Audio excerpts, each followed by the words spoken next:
Nos encontramos aquí con Aldana Reginaccini, que Correcto. es Project Manager en Fundación Cidaut. Bien, nos venís a hablar en esta comunicación que hacéis al Congreso Internacional de la Bioenergía del proyecto de I+D H2 Metamo. Cuéntanos en qué consiste, cuál es su objetivo y qué tipo de gas renovable a qué tipo de gas renovable se dirige. Vale, bueno, el proyecto H2 Metamo es un proyecto muy interesante, muy lindo. Es un proyecto financiado por fondos de Next Generation EU y fondos de Castilla y León. De hecho, los participantes, somos 6 participantes de Castilla y León en este proyecto que estamos desarrollando tecnología. ¿Tecnología para qué? O sea, tecnología, tanto tecnología como procesos y materiales. ¿Para qué? Para portadores energéticos. ¿Cuáles portadores energéticos? Porque hay muchos. Estamos hablando del metano y el amoníaco. La idea es generar estos dos compuestos que son tan importantes tanto para la industria energética como para la industria química, renovables. Y ahí vienen un montón de desafíos, ¿no? Porque no es lo mismo generar algo, una molécula que no es renovable a una molécula que sí lo es, ¿no? Porque hay que acoplarla con procesos de electrólisis, hay que también, no sé si corregir, hay que llevarlo, ¿no? a las fuentes donde está la energía, que normalmente es muy distribuida. Y lo mismo también, por ejemplo, si nosotros quisiéramos tener una molécula de CO2 para generar metano verde, tenemos que acercarnos a aquellas fuentes de generación de CO2 renovable, como son las que hablamos mucho en este congreso, que son las fuentes que pueden generarse de valorización a través de biogás, de fuentes de agroalimentarias, ganadería, bueno, muchas que tenemos mucho en Castilla y León, así que eso también es muy importante, ¿no? Precisamente una de las cuestiones, el porqué de este proyecto, es que se busca tecnologías aplicables en pequeña escala. ¿De qué hablamos cuando hablamos de pequeña escala? ¿Y qué tipos de reactores y catalizadores se están utilizando? Vale, bueno, cuando hablamos de pequeña escala, aquí hay un matiz, porque, bueno, pequeña escala podría ser algo muy chiquito, pero bueno, en este caso estamos siempre hablando a nivel industrial. Cuando hablamos a nivel industrial nos estamos comparando, por ejemplo, con un proceso Haber-Bosch, que son procesos muy grandes donde se procesa muchísimo caudal, o procesos ya donde la reacción de metanación también está a escala industrial y se utilizan catalizadores que quizás son en mayor cantidad y no son catalizadores que te voy a explicar luego, ¿no? En este caso estamos hablando de unidades que le llamamos pequeñas, pero en realidad es porque son modulares y escalables. Es decir, ¿cuál es el objetivo? Como te había mencionado antes, nosotros queremos llevar eso a las fuentes distribuidas. Nosotros sabemos que hay una fuente de energía renovable que se da donde está el sol o donde está el viento, ¿no? Donde lo sopla. Entonces, nos tenemos que acercar a ese lugar. O mismo nos tenemos que acercar a la fuente de generación de CO2, como por ejemplo todos los casos aplicados que vemos en esta feria.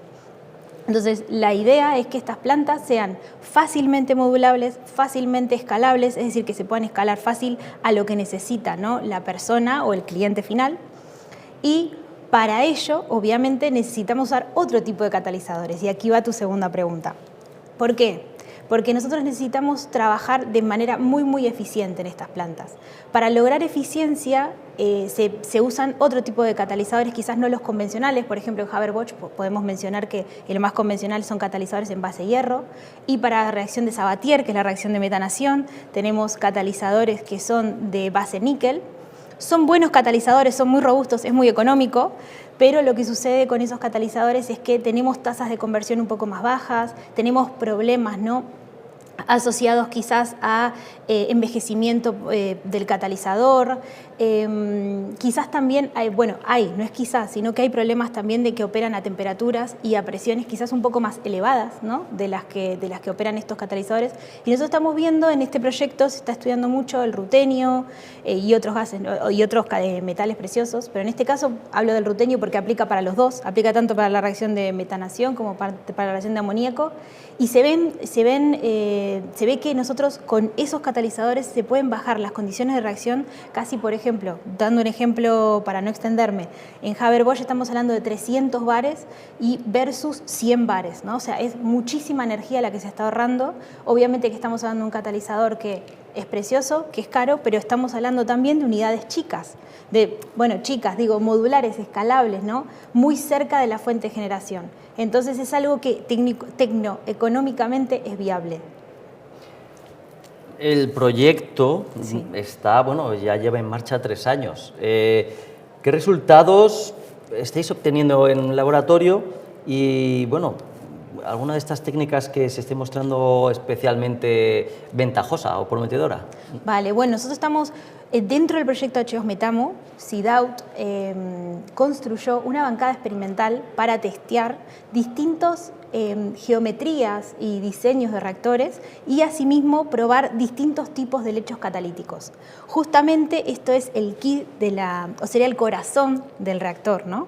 Lo más importante. Entonces nosotros estamos probando distintas geometrías, distintos catalizadores para ver cuál puede ser el más prometedor para este tipo de casos que estamos estudiando, ¿no? Y que quizás también es muy aplicable en nuestra región, en Castilla y León. Entonces, los resultados que hemos visto, la verdad que están muy aplicados también a la literatura. Estamos viendo que el rutenio tiene un buen catalizador, que quiere decir que es prometedor, se podría decir, para los resultados que estamos buscando, pero obviamente eso va en el marco de un diseño, ¿no? O sea, el catalizador también tiene que funcionar en el marco de un diseño. Entonces estamos tratando de trabajar y desarrollar tecnología en los dos puntos para poder tener esto. Bueno, hasta aquí vuestra comunicación al Congreso con el proyecto Metamo. Esperamos ver los resultados finales y desde luego confiar en que se pueda escalar y sea una forma de generar unas estrategias de descarbonización. Por supuesto, el objetivo de Sidaut como centro tecnológico es siempre transferir, ¿no?, la tecnología que se genera. La idea es llevarlo, generar un impacto, llevarlo a la vida real, ¿no?, a los usuarios finales. Entonces, ojalá que lo podamos hacer, es parte de nuestro objetivo como centro tecnológico. Bueno, Aldana, Regina, muchas gracias por vuestra participación. Igualmente.